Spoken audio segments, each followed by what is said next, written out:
नमस्कार। फिर से एक बार स्वागत है मेरे चैनल पर। मैं हूं राज। आप देख रहे हैं हाईवे नाइट। दोस्तों, आज की जो कहानी है ये जबलपुर की है। जबलपुर से हरे कृष्ण जी ने ये कहानी भेजी है। हरे कृष्ण जी की कहानी 2018 की है। हरे कृष्ण जी एक प्राइवेट कंपनी में काम करते हैं और उनका 3 महीने पहले शादी हुई थी। और उनकी जो पत्नी थी हरे कृष्ण जी के गांव में रहती थी, इनके माँ बाप के पास में। तो चलते हैं दोस्तों आज की कहानी में।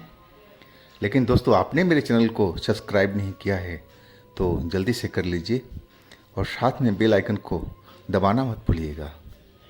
तो चलते हैं हाईवे नाइट के इस सफ़र पर। दोस्तों, मेरा नाम हरे कृष्णा है। मैं एक प्राइवेट कंपनी में काम करता हूँ। मेरी शादी को तो 3 महीने हो चुके थे। मेरी पत्नी मेरे माँ बाप के पास गांव में रहती थी और 3 महीने होने के बाद में मेरी माँ फ़ोन करके बोला करती थी कि बेटा अपने पत्नी को ले जा, ये उदास उदास सी रहती है और तू आ जा और आकर के ले जा। लेकिन मैं अभी जा नहीं सकता था गांव पर, क्योंकि फैक्ट्री में हमारी जो कंपनी थी उसमें काम जोरों को चल रहा था और छुट्टी मिलना तो मुश्किल था। हालांकि गांव अगर हम रात में चलते तो करीब सुबह में पहुंच जाते। ज़्यादा दूर पर हमारे गांव नहीं था, लेकिन फिर भी टाइम तो चाहिए था। मैंने माँ से बोला कि माँ थोड़ा वेट करो और जैसे ही छुट्टी मिलेगी मैं आ जाऊँगा। मैं एक किराए के कमरे में रहता था। छत पर वो कमरा था, सिंगल बना हुआ था। नीचे में कोई और रहते थे और जो हमारा जो कमरा था उसमें तो गृहस्थी बचाने लायक कोई सामान था ही नहीं। है कि मैं तो जैसे तैसे रहता था। कभी खाना बना लिया, कभी नहीं भी बनाया। लेकिन अगर मेरी पत्नी आ जाए तो देख करके उसका दिमाग ख़राब हो जाए कि उसमें ऐसा कोई चीज़ नहीं था। सब कुछ हमें सेट करना था और धीरे धीरे मैं अपने घर को अच्छी तरह से सेट कर दिया था। गृहस्थी के सारे सामान मैंने इकट्ठा कर लिया था। पलंग वलंग सब कुछ मैंने लगा दिया था ताकि मेरी पत्नी आए तो उसको कोई तकलीफ़ ना हो।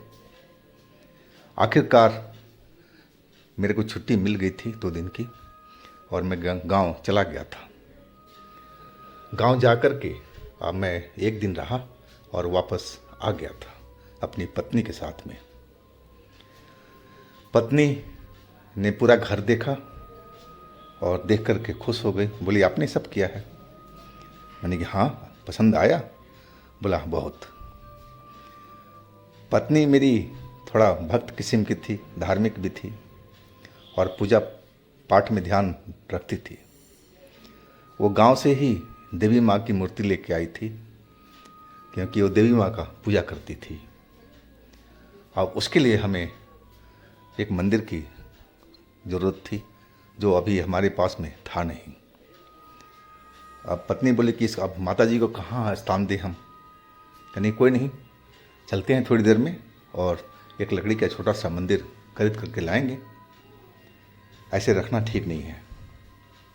और वही हमने किया। शाम को जाके बाज़ार से एक छोटा सा मंदिर खरीद कर लाए और सही स्थान पर उसको लगा दिया था और माता जी की जो मूर्ति थी वहाँ स्थापित कर दिए थे। फिर मेरी पत्नी ने पूजा वूजा किया था। अब तो घर का रूटीन सही ढंग से चलने लगा था।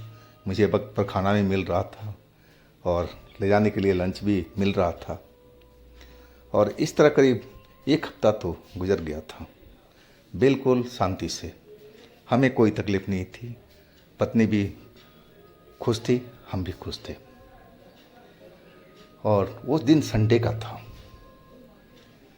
संडे की अंधेरी रात थी, मुझे अच्छी तरह से याद है। सारा दिन तो हम लोग गए थे घूमने के लिए और जब घूम घाम के आए तो होटल से खाना वाना खा के आए थे हम और फिर हमें सोना ही था। और वही हमने किया कि हम टाइम से सो गए थे कि अगला दिन मंडे था और सुबह हमें ड्यूटी के लिए भी जाना था। मेरी जब नींद खुली तो मैंने घड़ी देखा, रात के करीब 1 बज रहे थे। मुझे बाथरूम लगा हुआ था और मैं उठ कर के देखा मेरी पत्नी पलंग पर सोई हुई थी। मासूम सा चेहरा बहुत अच्छा लग रहा था और मैं बाहर निकल गया था, क्योंकि जो हमारा बाथरूम था वो छत के कोने में था। और मैं आहिस्ता आहिस्ता आवाज़ ना करते हुए कि पत्नी जाग जाएगी, और मैं चला गया था बाथरूम में। अभी बाथरूम के गेट पर पहुंचा ही था और तभी पत्नी का ज़ोर से चिल्लाने की आवाज़ आई, डरी हुई आवाज़। वो आवाज़ तो मैं कभी भूल नहीं पाता हूँ कि पत्नी कितनी तेज़ आवाज़ में डरी हुई चिल्ला रही थी मेरा नाम लेकर के। और फिर तो मैं काहे के लिए बाथरूम जाऊँ, मैं उल्टे पैर दौड़ पड़ा था अपने कमरे की तरफ। अचानक क्या हो गया, क्यों चिल्ला रही है, क्या डर गई है क्या, कोई बुरा सपना देख लिया क्या। अब मैं जैसे ही दरवाजे पर पहुंचा, मैं देख रहा हूँ क्या कि मेरी पत्नी एक पलंग के कोने पर डरी हुई बैठी हुई है और पलंग के नीचे में उसके बराबर में ही एक काला सा आदमी, मोटा सा काला सा आदमी, और उसके बाल बड़े बड़े थे और वो मेरी पत्नी का बाल को अपनी मुट्ठी में पकड़ रखा था। अब तो देख करके मुझे डर भी लगा और गुस्सा भी आया कि ये कौन सा आदमी है जो हमारे घर में डायरेक्ट घुस करके मेरी पत्नी को और बाल पकड़ रखा है, इसकी इतनी हिम्मत हो गई। मैं तो थोड़ा हेल्दी था, पहलवान टाइप तो नहीं कह सकते हैं, लेकिन मैं हष्ट पुष्ट तो ज़रूर था, ताकत थी मेरे अंदर भी। और मैं अपना गुस्सा संभाल नहीं सका और गाली देता हुआ और उसके पास पहुंच गया ताकि उसको मैं सबक सिखा सकूं। कौन है तू, मेरे घर में कैसे आ गया और मेरी पत्नी को कैसे तूने पकड़ रखा है। और जैसे ही मैं ये सब बोलता हुआ उसके पास पहुंचा और उसने तो मुझे धक्का दे दिया था। जैसे ही धक्का दिया मैं तो नीचे गिर गया था। बहुत ताकत थी उसके हाथों में और मैं तो एकटक देखता रह गया था कि आदमी है या शैतान है। और तभी वो मेरी पत्नी के तो हाथ छोड़ दिया था, अब मेरी तरफ वो बढ़ गया था। अब मैं अभी ज़मीन पर गिरा हुआ ये सब सोच ही रहा था कि आखिर कौन है और ये हमारे घर में क्या कर रहा है और इसमें इतनी ताकत क्यों है। और तब तक तो वो हमारी तरफ मुड़ चुका था और आता रहा, नज़दीक आता रहा। 3-4 कदम तो दूरी था और पहुंचते उसको देर नहीं लगी थी। अब मैंने ध्यान से उसकी शक्ल देखा तो मुझे पहले ही नज़र में कोई भूत प्रेत या शैतान सा दिखा था। चेहरा उसका अब कुछ डरावना सा हो गया था और सबसे डरावनी थी उसकी आंखें। उसकी आंखें जो थी वो एकदम अंदर धसी हुई थी, काली काली सी दिखाई पड़ रही थी। अब मैं तो अब समझ गया था कि हमारा पाला कोई बदमाश से नहीं, ये तो कोई भूत प्रेत है या पिशाच है या प्रेत है। अब तो मैं डर गया था, अब मैं खड़ा भी नहीं हो पा रहा था। और तब तक तो हमारे पास में वो भूत पहुंच चुका था। और उसने जैसे मेरी पत्नी का बाल पकड़ा था और वैसे ही मेरा बाल पकड़ करके और उठा दिया था। मेरे जो पैर थे ज़मीन से करीब 2 फुट के ऊपर थे और मेरे सर में बहुत तेज़ दर्द उठने लगा था वो बाल खींचने की वजह से। और मैं अपने आप को छुड़ाने की कोशिश कर रहा था कि मुझे छोड़ दे, तू मुझे छोड़ दे, यहाँ से भाग जा। और मैं डर नहीं रहा था कहाँ जाए तो मैं उसको ललकार रहा था कि तू छोड़ दे, नहीं तो बहुत बुरा होगा, मैं तुझे छोड़ूंगा नहीं। लेकिन वो तो भूत था, प्रेत था, पता नहीं क्या था, मैं नहीं बता सकता। और वो मेरा बाल पकड़ करके अब मुझे दीवार पर लड़ाने को ले जा रहा था कि धक्का दे कि इसका सर फट जाए और मैं मर जाऊं। उसका इरादा यही था। और तब तक जो पत्नी थी मेरी, उसने बहुत तेजी दिखाई थी और जो मंदिर कोने में टंगा हुआ था माता जी का, और वो उसमें से उसने मूर्ति माता रानी का उठा करके अब बिल्कुल मेरे पास में दौड़ती हुई आ गई थी। और वो मूर्ति को उस प्रेत के शरीर से टच कर दिया था। और बोली कि माता रानी इसको भगाओ यहाँ से। और सही मायने में मैं देखा कि जैसे ही मूर्ति उसके शरीर से टच हुई थी, वो बिजली की तेज़ी से मुझे छोड़ दिया था और मैं ज़मीन पर आ गिरा था। और एक कोने में दरवाजे के पास में वो खड़ा हो चुका था और हमारी तरफ, दोनों की तरफ घूर घूर के देख रहा था, जैसे मौका लगे तो दोनों को वो छोड़ता नहीं, वो हम दोनों को ही मार देता। लेकिन अब वो नज़दीक हमारे बिल्कुल नहीं आ रहा था, दरवाजे के पास कोने में खड़ा हमें घूर रहा था। मेरी पत्नी अब माता रानी को याद कर रही थी और बोल रही थी, माता रानी इसको जल्दी से इस जगह से भगाओ। वो प्रार्थना कर रही थी माता रानी का, और मैं तो बस डर से कांप रहा था। अब सब कुछ देख करके मुझे सब कुछ समझ में आ चुका था कि ये कोई चोर चक्का नहीं है, ये ज़रूर भूती प्रेत है और इससे मैं तो पाला पा नहीं सकता। मेरी पत्नी माता रानी को याद कर रही थी, प्रार्थना कर रही थी और अपने दोनों हाथों में माता रानी की मूर्ति लिए अब वो उस भूत की तरफ बढ़ने लग रही थी। लेकिन मैं तो एकदम डरा हुआ था। मैं अपनी पत्नी से बोलने लगा, तुम क्या कर रही हो? तुम वहाँ कहाँ जा रही हो? तुम रुक जाओ, आगे मत जाओ, हम लोग यहाँ से अब नीचे चलते हैं, हम इस घर में नहीं रहेंगे। मैं बहुत बुरी तरह से डरा हुआ था, लेकिन वो तो बिल्कुल दरवाजे के पास कोने में खड़ा था। अगर हम लोग उधर से निकलते तो जाहिर सी बात है कि वो हम पर ज़रूर हमला करता। लेकिन मेरी पत्नी तो जैसे एकदम मेरी बात सुन ही नहीं रही हो, वो माता रानी को अपने हाथ में लेकर मूर्ति को और आगे की तरफ बढ़ती जा रही थी। और फिर वो जो प्रेत था, भूत था, वो कमरे से बाहर निकल चुका था।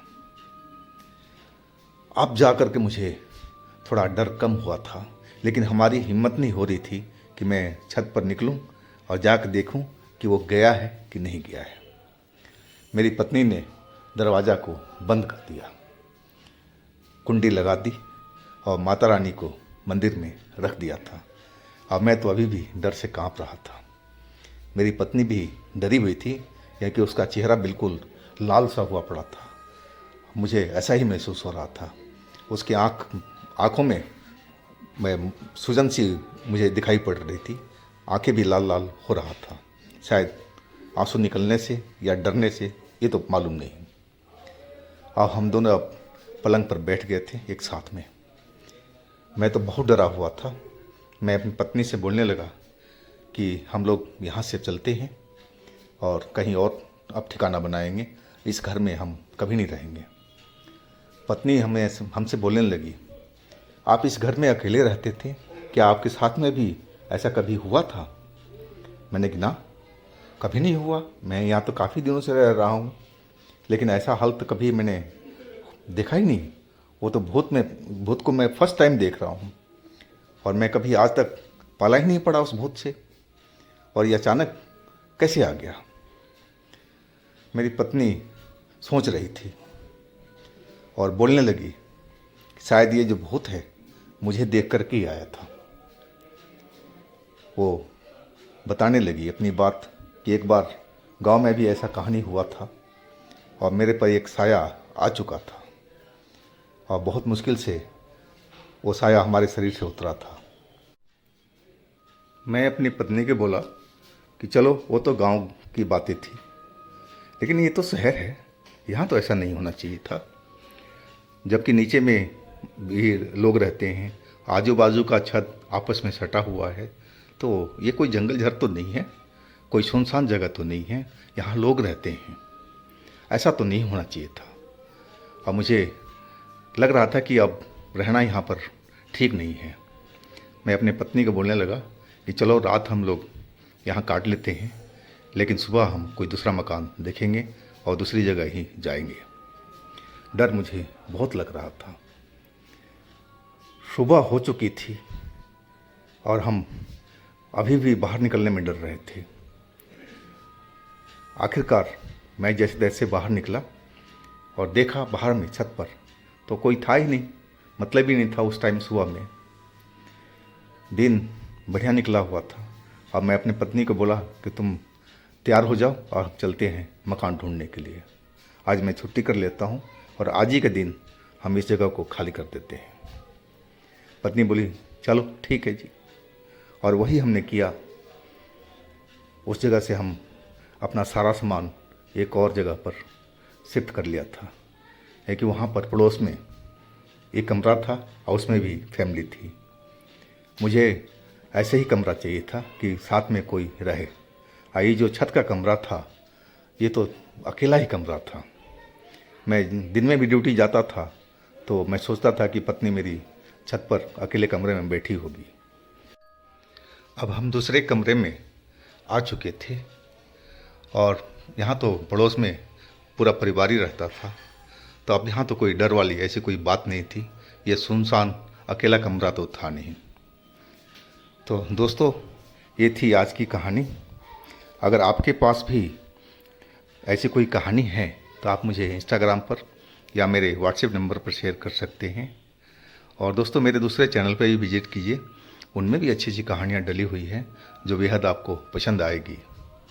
चैनल का लिंक मैं नीचे डिस्क्रिप्शन बॉक्स में दे रखा हूँ, तो एक बार आप लोग ज़रूर विजिट कीजिएगा और मेरे इस चैनल को भी सब्सक्राइब कीजिएगा, लाइक कीजिएगा, शेयर कीजिएगा।